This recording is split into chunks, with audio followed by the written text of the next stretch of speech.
see men as trees walking, which means Jesus healed his vision because remember he couldn't see nothing. So now he can see something. The only problem was that he lacked focus.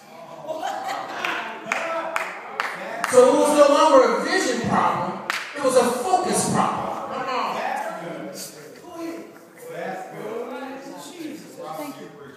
Now, this is something that I noticed. Wow. That even in the natural, how many of you know about cataracts?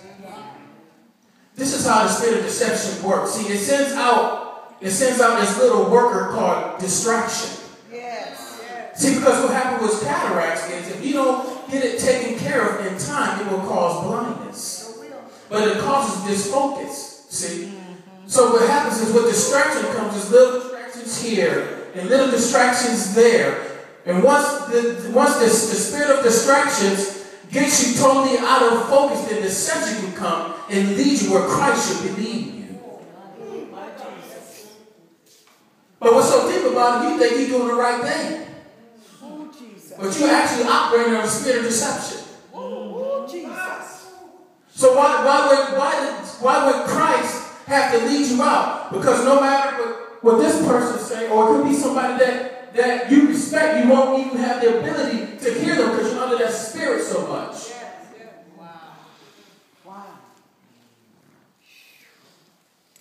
So Jesus, the Bible says that he laid hands on, he spit on, which means was that when he spit on him, his saliva, his intent was to wash the scales off.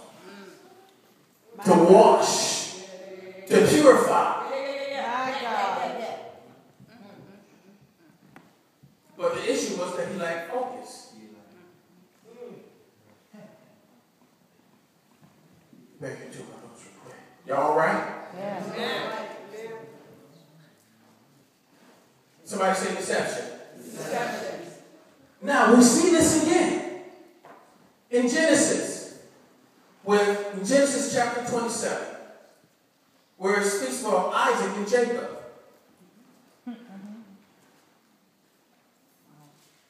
Jacob goes in to deceive his father.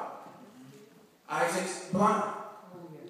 Or his vision is out of focus, where he can't tell the difference. Right. Ooh. So what happens? The rest of his senses is working, but he needs the vision he needs his eyesight so that he can discern properly. Right. So what happens is Jacob goes in with hair like Esau, so that he can cover the senses of touch. And then he sprays so that he can smell it, so that it covers the senses of smell. Then his ears. But the thing about it with his ears, he didn't sound like Esau.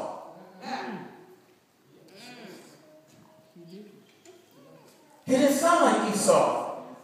But he said, well, I don't have my sight, so I got these other ones I got to work on. So I got 2 out of 1, so I guess I'll just go with the other one. So he put the blessing on the second and not the first. Oh, Jesus. So he found himself under a spirit of deception. See? And I don't think it's by chance that Jacob's name being deceiver. Right.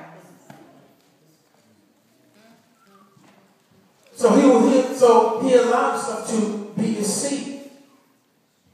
But even before then, Isaac was not always blind. Right.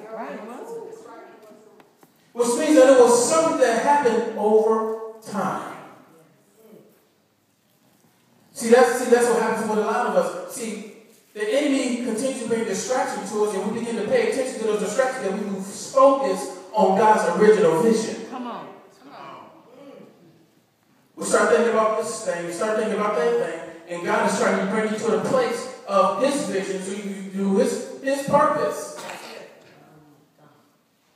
But what's happening to the church, See, what's happening in the church is that, you got, it's pretty much the who's who in the charismatic zoo. So what happened is, the deception is that I get all my power from a man and not from God. My God. If you got a big name and I connect to you, I'll get your anointing and I go out and preach. Right, you're right. So in essence, in the mind of somebody that's deceived, they believe that their identity is in that person. That's why they act like them. My God. See, even though they're preaching a good word, but they actually operate on the spirit of deception. Why? Because they have not taken on the uniqueness of their own identity that God placed in them. Oh, Jesus. Look at your neighbor and say, neighbor, God ain't got time for no copycats. God ain't got time for no copycats. See, the only person that you're supposed to imitate is Christ. We have to be imitators of Christ, not of man. Man is just a vessel that he created. He's just dust. See? And also that I noticed that when your vision or your focus is lost, so is your judgment. Oh, Jesus, say that. You have an inability to make right decisions. Therefore, there is no ability for you to execute the right things. So instead of executing the God things, the things that God created you to do, you're just doing a bunch of stuff. My God. In some instances, you're just doing a whole bunch of stuff that somebody else is supposed to do, so now you're causing trouble.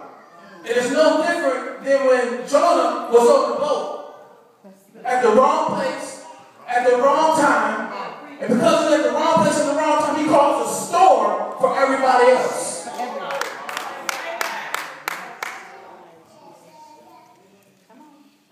Somebody said we got to get focused.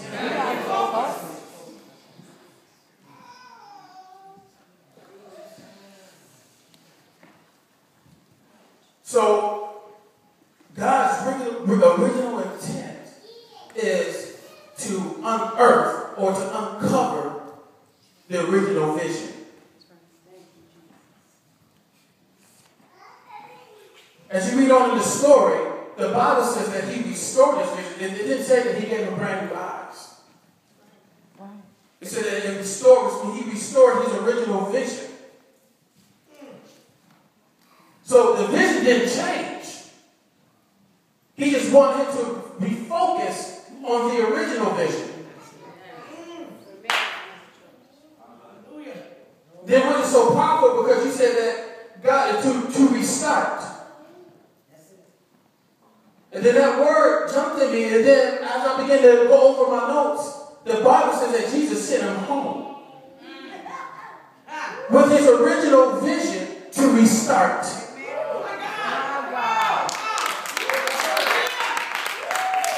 So he didn't change. He didn't give him brand new vision. He just restored the original one so he can go back, focus, and restart.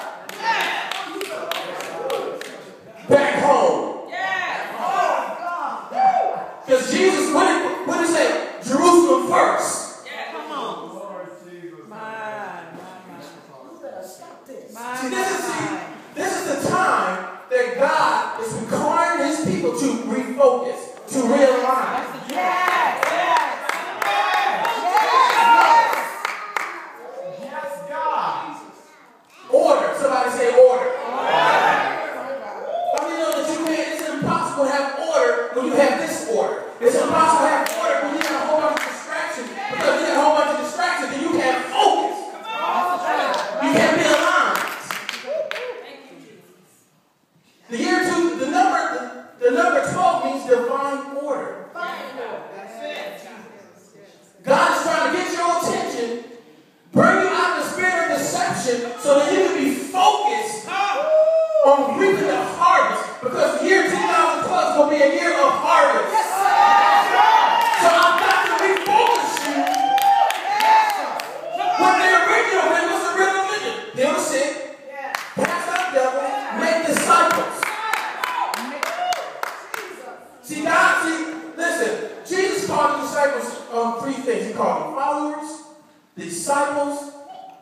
apostles. Apostle means sent. Disciple means one that is disciplined. And the longest process is the discipleship part, because that's the part that you learn character. Yes.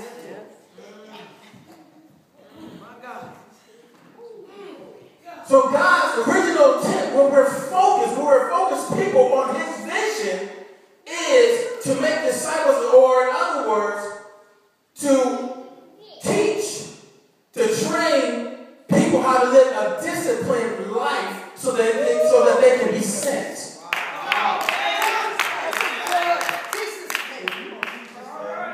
See, when you're just a follower, you're just somebody that follows after the teaching of Christ, but you lack the discipline.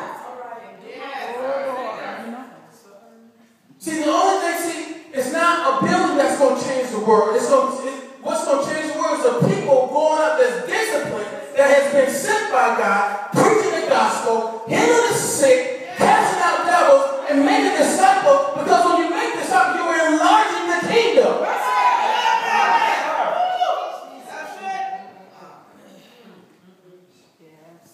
So what he's saying is, I'm not giving you a brand new vision, because the vision that I had is still good enough. It's still good enough. So I got to unearth, because it's been covered with so much mess. I got to unearth it, clean it up, wash it off your eyes, wash the distractions, wash the residue of deception off your eyesight, so that you can see the original vision, which means that I have to reintroduce you to the original vision, so that I can restart you at home first. My God.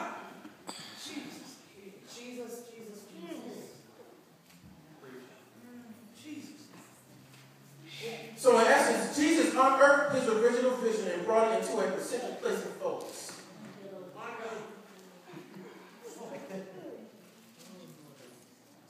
The man had his vision. I see ministries.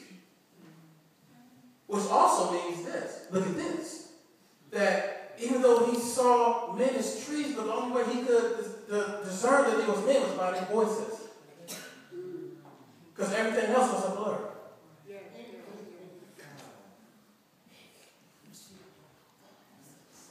So he cleaned his eyes and then brought him into focus. God is trying to bring his people into focus for this end time. Do you believe that? Yes. For a harvest. Come on. What is the focus? Kingdom. Kingdom. That's it. Having a kingdom mindset. That's it. Amen. Going beyond just church, saying the church, we're just kingdom. No. If you're a doctor, be kingdom minded. If you're in the government, be kingdom minded. Listen, the reason why Alexander the Great was successful in taking over during the Silent years, because he infiltrated the Greek language in education, in the government, in the arts, every aspect, to the point where now the influence was Greek. That's why the New Testament is written in the Greek. For all things work together for them that love the Lord, because it worked out for Paul, because Paul knew how to talk Greek and Hebrew. So therefore, it makes sense for him to be able to be all things to all men, because it relates to everybody. You speak Greek, I got that.